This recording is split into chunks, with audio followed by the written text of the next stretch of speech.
রাধে রাধে সকলকে, শুভ দোলযাত্রা সকলকে। তো দেখো আমি আজকে ঘুম থেকে দেরি করে উঠেছি। আমার ভীষণ মনটা খারাপ ছিল, কারণ আজকে স্নান করে আমি ঠাকুরকে পায়ে আবির দিতে পারিনি, কিন্তু পরে দেবো। তারপর দেখো টিফিন করে আমি রং খেলতে লেগে পড়েছি। সবাই এসে রং দিচ্ছিলো। তারপর দুপুরবেলায় রং খেলা হয়ে যাওয়ার পরে বুনুরা স্নান করছিল। দেখো আমিও স্নান করে নিয়েছি, কিন্তু রঙগুলো অনেকটাই ওঠেনি। তারপর চলে এলাম সোনাইকে খাবার দিতে।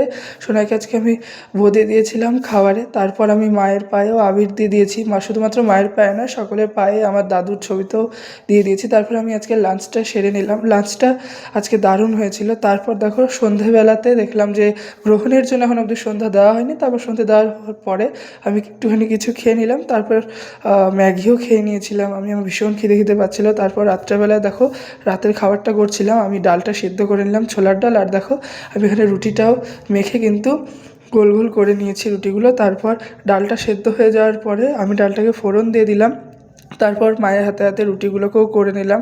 সব খাবার করে নেওয়ার পর রাতের খাবারটা খেয়ে নিলাম। তো স্টে টিউন।